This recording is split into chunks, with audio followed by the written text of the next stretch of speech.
Hey Twisters, so for this video, let's talk about 10 defensemen who could break out in the 2023-24 NHL season. So this video could help you out in a couple of ways. First of all, it could help you identify some defensemen out there you don't know so much about who could have big seasons up ahead. And second of all, if you play fantasy hockey, this could definitely help you with your upcoming fantasy hockey draft. Now let me know your thoughts about this in the comments down below. Who do you think is due for a breakout season? And my criteria here, it can't be a rookie and it can't be a player over the age of 25. We want young defensemen who have a little bit of NHL experience, but really in this upcoming season could take a big step forward. And if you haven't already, check out my videos on the top 10 breakout centers and top 10 breakout wingers. I'll have a link in the comments down below.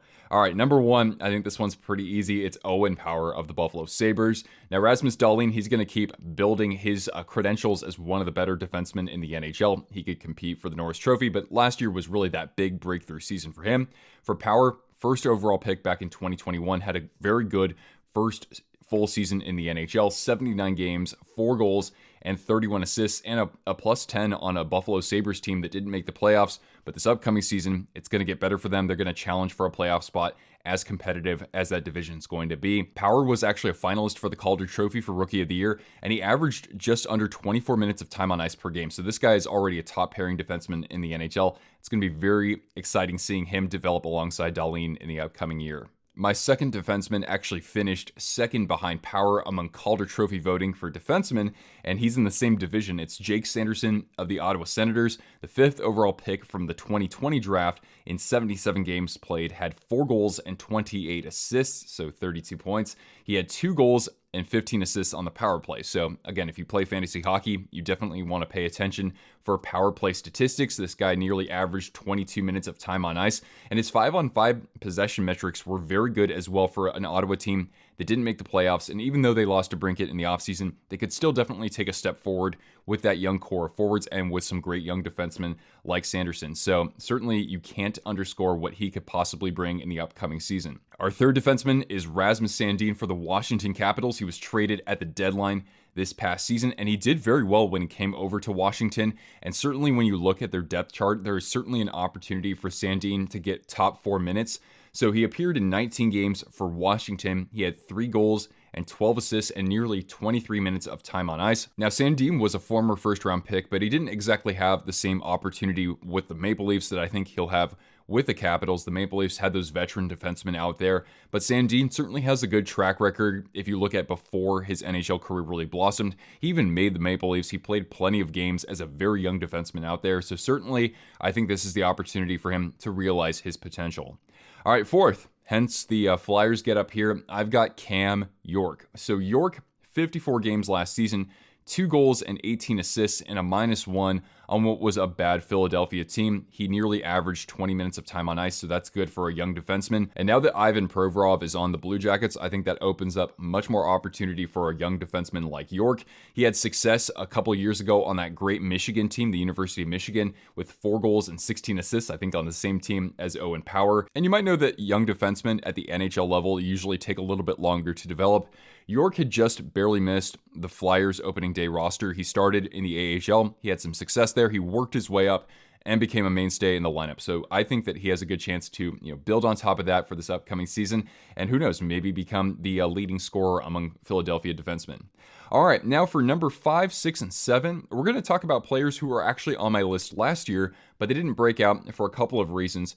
First on my list here is Evan Bouchard for the Edmonton Oilers. For some reason, he got off to kind of a slow start, but he finished really hot down the stretch for the Oilers. In his last 19 games, he had 5 goals and 14 assists, so a point per game for a young defenseman. That's always wonderful to see. And then in the playoffs, he went off, especially in that first round. So overall, he played in 12 games, 4 goals and 13 assists, and only 2 of those points were even strength. So he's been a monster power play quarterback for them as of late. And of course, the Oilers had that historic power play with McDavid, Draisaitl, and other weapons out there. So there's no reason why Bouchard can't add on top of that with how everybody else is performing right now for Edmonton. I also thought a little bit about Philip Broberg, but I'm just not entirely sold that he's going to get enough opportunity to offensively break out. He seems like a good, well-rounded defenseman, so that's why he's not on this list. But who is on this list is Bowen Byram Byram for the Colorado Avalanche. Now, Byram has been kind of plagued by injuries over the past couple of seasons, but the potential's there. He's an excellent skater. He was really good for them in their Stanley Cup run just a couple seasons ago. 42 games this past season, 10 goals and 14 assists, and a +7 on a very good team. So that helps if your fantasy hockey team keeps track of plus minus. He's very responsible with the puck. 9 assists in those 2022 playoffs in 20 games and was a +15. I think that led the postseason there. So anyway, I really like the skill set of Byram. I think he could definitely be a lock for the top 4 on the Avalanche as they try to rebound from last season and once again compete for the Stanley Cup. And the other player who was on my list last season but was held back due to injury is Jamie Drysdale for the Anaheim Ducks. This is a team that's thin at defense, at least at the NHL level right now. They did sign Gudas in free agency, but even so, I think Drysdale is going to be relied upon as the top offensive weapon from that blue line. He had 32 points 2 seasons ago. He got some power play time. I imagine that he would quarterback either the first or the second unit this upcoming season. He only played 8 games last year and didn't register a point, and the injuries had held him back. He is the 6th overall pick, and he was nearly a point per game player in the OHL. So I do expect a good full season for him if he can stay healthy. The Ducks should take a step forward, even though they're not going to be battling for a playoff spot anytime soon, I don't think. Now, 8th on my list is kind of a risky pick, but I will make the case here.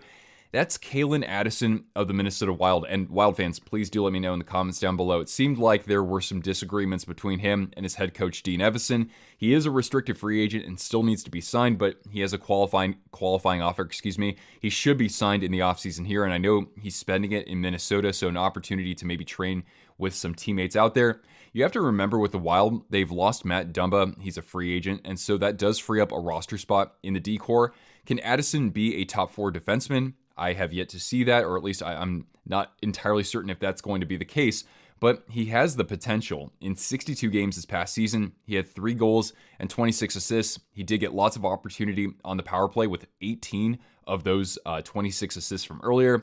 The only drawback here, at least for fantasy hockey, was that he was a -17. And for the last 2 defensemen here, I didn't really find anybody who should be performing at that same level as some of these other defensemen on my list.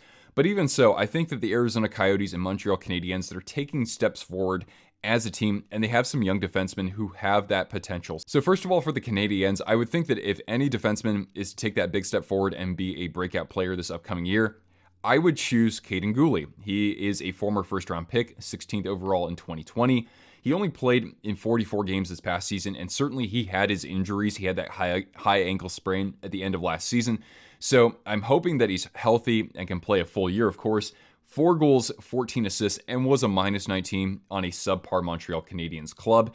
But he was a point-per-game player in Major Junior, I should say. In the WHL, he came over to the Edmonton Oil Kings, point-per-game player there in the WHL, and also did pretty well with Prince Albert. And looking at the Habs depth chart, I think that opportunity is there for him to play in the top 4. Habs fans, let me know your thoughts in the comments. And the last defenseman on my list is going to be somebody from the Coyotes. You can make the case for as many as 4 young defensemen on this team, but the 2 that I want to hone in on, just based on their performance last year, are JJ Moser and Juuso Välimäki. So, could one of these guys stand out in the upcoming season? JJ Moser, I hadn't seen much of him, but I actually did like his puck movement. He played the full 82 games, 7 goals, and 24 assists, averaging over 21 minutes per game.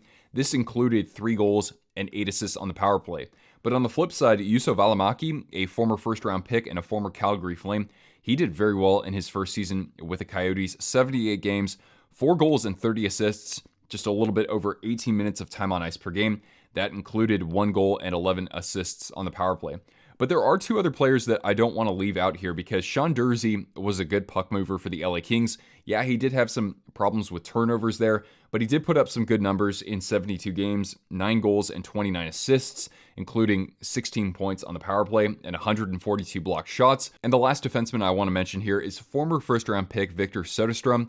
He hasn't been able to stay in the Coyotes lineup. He played mostly in Tucson this past season, 30 games with the Arizona Coyotes and 9 assists. But again, a former first-round pick. We'll see if he gets that sort of opportunity. But as you can see here, there's going to be a lot of competition from some of the younger players. I didn't really have many honorable mentions for this list, but let me know your thoughts in the comments down below. Who is poised for a breakout season in the upcoming year among the defensemen out there 25 and under? Let me know your thoughts and comment down below with any ideas you have for future videos that I could produce on this channel. All right, leave a thumbs up and subscribe if you want more content like this throughout the offseason. I'm Nick, and I'll catch you Twisters later. Ciao for now.